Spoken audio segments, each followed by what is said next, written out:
Hello mga kumarites, Merry Christmas! For today's vlog, ito nga pala mga kaganapan natin ngayong araw. Sa totoo lang yan, wala naman kaming ginawa maghapon, kundi nagupit nga lang ako ng buhok. At ayan, meron nga palang bisita itong aking asawa at sabi nga daw niya ay pinanonood nga daw niya yung aking mga vlog. Kaya naman ayan, sabi nga niya isama ko nga daw siya sa aking vlog. Tropa nga pala yan ng aking asawa at shoutout nga pala sa'yo, Jeff San Juan. At habang nasa kwarto nga ako ay napalabas nga ako dahil nga may nangangaraling na naman dito sa aming labas. At aba, upgraded na nga at may pagitara na nga sila. At pakinggan nga muna natin itong mga batang ito kung paano kumanta. I wanna wish you a Merry Christmas. I wanna wish you a Merry Christmas from the bottom of my heart. Feliz Navidad. Feliz Navidad. Feliz Navidad. Feliz Navidad. I wanna wish you a Merry Christmas. I wanna wish you a Merry Christmas. I wanna wish you a Ay, bilis ang bigay! from the bottom of my heart. Kailan pinakamadilim kamahalan ay mas nagdidig. Ay, thank you!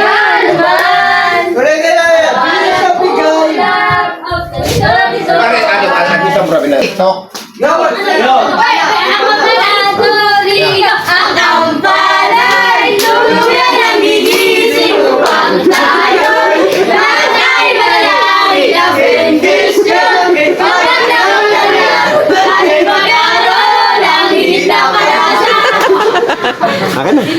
Ngunit kayo iba lang yung higit, iba lang yung Galing! nagbago lang lahat sa'yo. Sana hindi nakita. Upgraded na, may taga-gitara na. Pagkakulang ang wala kong pera.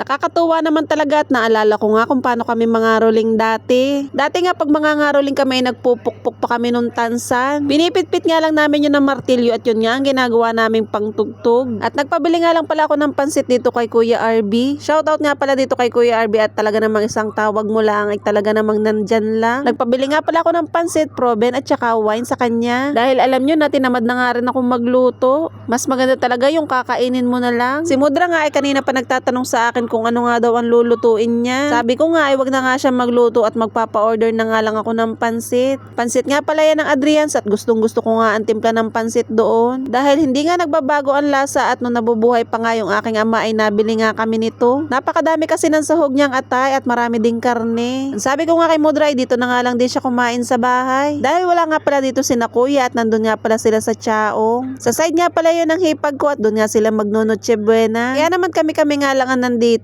At ayan, ito nga pala yung pinabili ko kay Kuya RB. Mickey bihon nga pala yan. At ang isa pang gustong gusto ko dito ay napakadaming ang lahok na atay. Bukod nga pala dito sa pansit ay napaibig nga akong umorder sa Food Panda. Nag-scroll nga lang pala ako dun sa application at tiningnan ko nga kung anong masarap orderin. Ang gusto ko nga sanang orderin ay yung sushi, yun nga lang ay napakamahal. Kaya naman nung nakakita nga ako ng takoyaki ay yun na nga lang yung aking in-order. At umorder nga din pala ako ng Japanese pancake at isa nga lang pala yung store na pinag-orderan ko. At maya nga ay tumawag na nga sa akin si Kuya Food Panda Rider. Doon pa nga siya napapunta sa kabilang bahay at sabi ko nga ay dito sa may tindahan. At para mawala na nga din itong pagmamaktol ng aking anak ay talaga namang in-order ko na dito sa Food Panda. Yung pala naman ay gutom laang kaya naman pala nagmamaktol. Gusto nga daw niya kasi pumunta kay Inay dahil birthday nga ni Inay ngayon. Eh hindi naman naihatid ng aking asawa dahil nga may mga bisita at mga nagiinom nga. Kaya naman sabi nga ng aking asawa ay bukas na nga lang kaya naman ayun nagmaktol ng maigi. Hindi ko na nga lang pinapansin ang pagmamaktol pero nung pumasok nga si Mudra ay nakita nga niyang umiiyak. Akala ni Mudra ay sinisipon, yung pala ay nagiiyak na. Naiinip nga daw kasi siya dito sa bahay dahil wala nga daw siyang mga kalaro. Wala kasi dito si Nash at kasama nga ni na Kuya. Wala din nga pala si Kisha dito at nag-iisa nga lang siya. Kaya naman tumigil ay sabi ko nga ay magpapabili nga ako ng wine at kami nga ay magiinom. Dahil habang bata pa ay turuan na nga natin, charis. At ayan na wala na nga yung pagmamaktol nung nakita nga itong Japanese pancake. Nagulat din naman talaga ako dito sa Japanese pancake dahil nga ang lalaki. Dahil yung nabibili nga namin sa bayan ay napakaliliit. maliit. At gustong gusto na ngang kuhanin dyan ng aking anak yung Japanese pancake, pero sabi ko nga sa kanya ay bibidyohan ko muna. Alam nyo na nakapag-vlogger ka nga ay kailangan mo nang mabidyohan kahit gutom na gutom ka na. Wala din naman siyang no choice at pinipigilan nga siya ni Mundra na wag kumuha. Sabi ko nga ay antay-antay lang at wait lang at bibidyohan ko pa. At ayan, nakakaisang hagod pa nga lang ako ng pagbibidyo ay hindi na nga nakatiis. At nung napasadahan ko na nga ng isa ay ang sabi nga ni Mundra sa aking anak ay kumuha na nga daw siya. Ayan nga lang pala yung mga in-order ko at okay na nga yan. At ayan, nung napasadahan ko na nga ng pagbibidyo ay kumuha na nga ng isa. Kita nyo naman ang lalaki nga ng Japanese pancake. Pero yung nabibili nga sa bayan ay isang subuan ko lang. Kaya naman siguradong sigurado ako na mapapa-order nga ulit ako dito. Sabi ko nga kay Mundra ay tikman din. Ang tanong agad ni Mundra sa aking anak ay kung matamis daw. Dahil naku, pag matamis ay hindi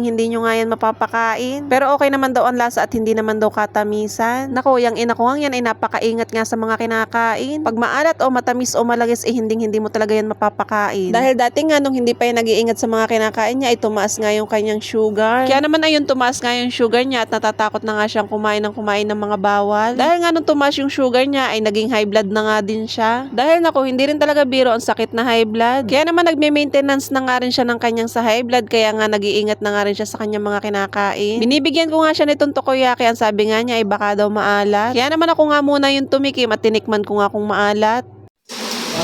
So, ayan guys, mukbang tayo. Tikman mo, ikaw muna. Ay, ako. Tikman ko muna. Nasa seafood. Ito kaya akin to, octabit. Baka kasi maalat eh. Ayaw Ay, may ko. ano?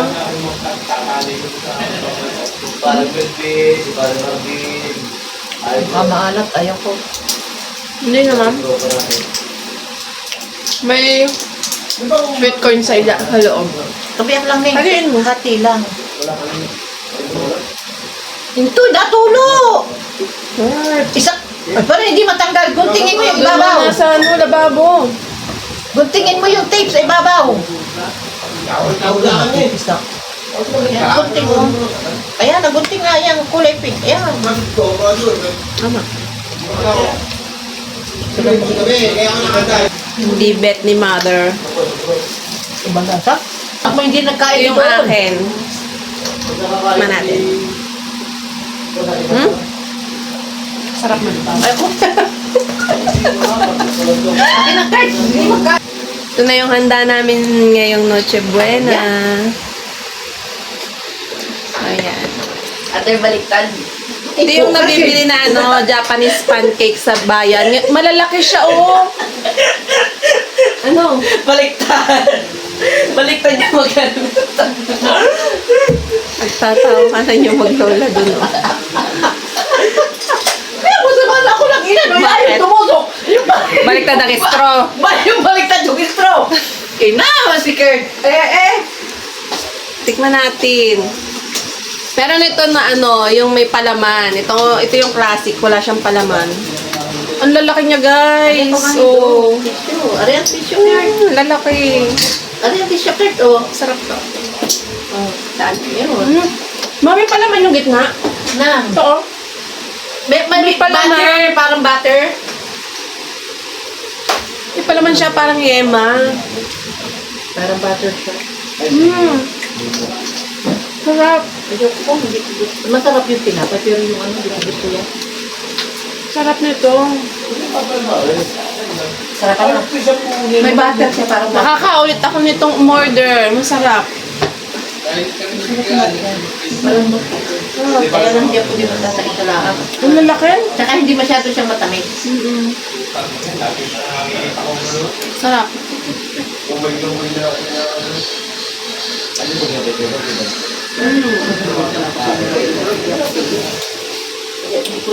Bet ang lasa.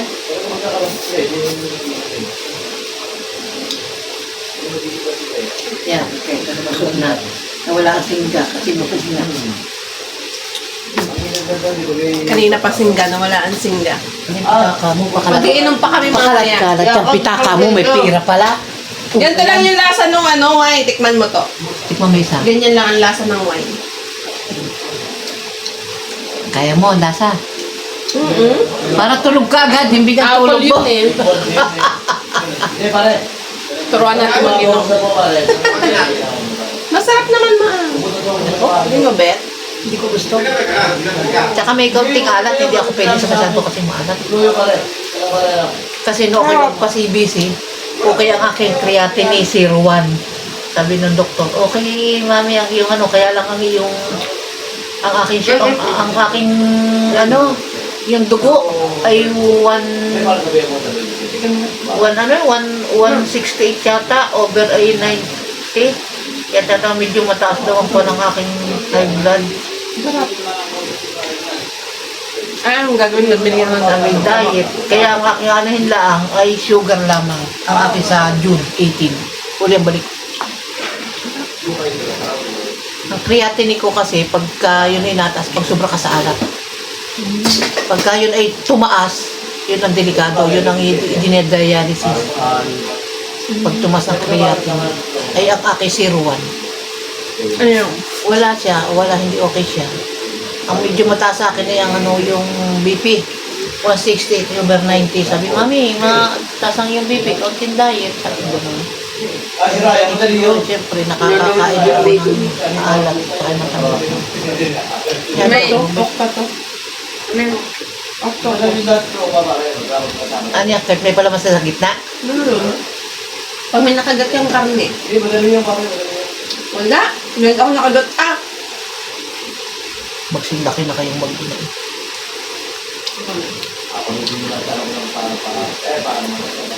Ano pa tingin? Ang sarap ng milk tea. Oo, paminsan-minsan masama din yan. Yung pala yung nakakano din sa bato. Bayo Sa na. sumura. Yan na makapagsakuwagan nung kay Willie O. Sobra daw nakukuha yung mga ganyan sa ano sa ganyan. Sa kasa. Soft drinks. Number 1 ang soft drinks. Guys, dito ko siya in-order sa Toko Crispy Yaki Spot sa San Nicolas to. Sarap. Baka naman tuti matapon yan. Food panda lang. Baka makaibat. Ito na yung Noche Buena namin. Busog na. Oo, hindi na. Papahindag ulit. Mamaya kakain ulit kami. Ay, nabusog sa pan. Nak. Ang tigilan yan. Guys, masarap talaga to. Ang lalaki pa niya.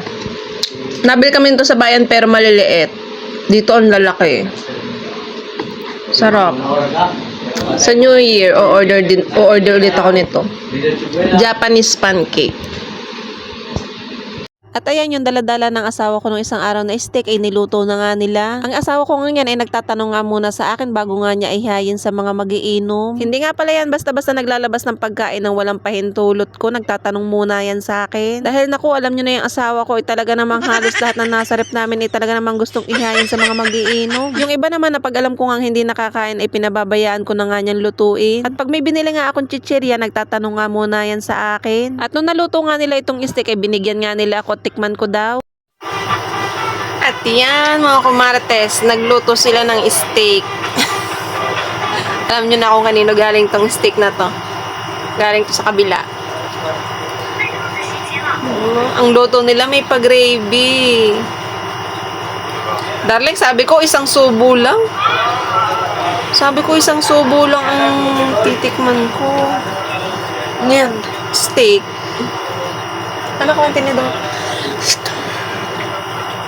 Dapat dito, ano, kutsilyo. Ano yung lasa? Teka, at hindi ko pa mahati. Hindi mo malasahan? Hindi ko pa mahati. Dapat ko tinidor. Bango? Tama, tingin na lang ako dyan. May pag-gravy pa nga. Ba, siyempre. Yan ang mga birang pumunta. Dapat aray kutsilyo. Hindi tinidor. Shoutout mo sinino, saan galing? Sabi ko nga, sa kabila. Sa kabila lang kami nakakatikim nito. Sa aking biyanan, doon sa aking hipag. Nabili sila ng steak.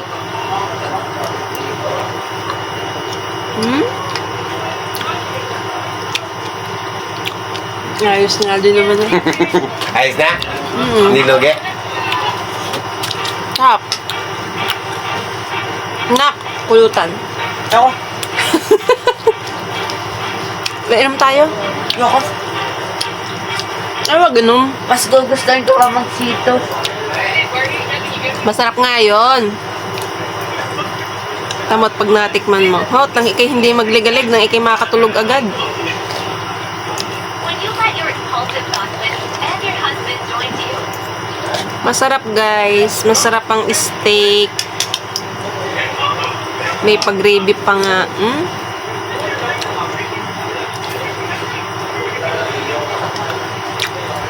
Galing!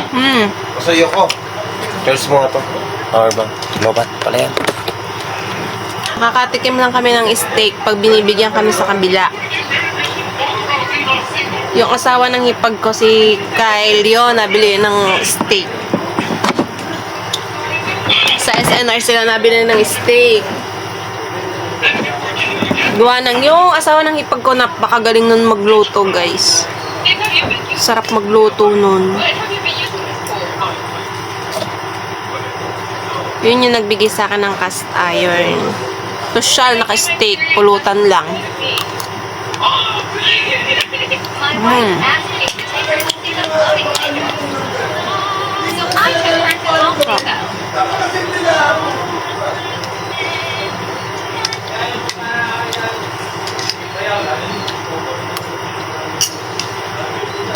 Approved. Sarap.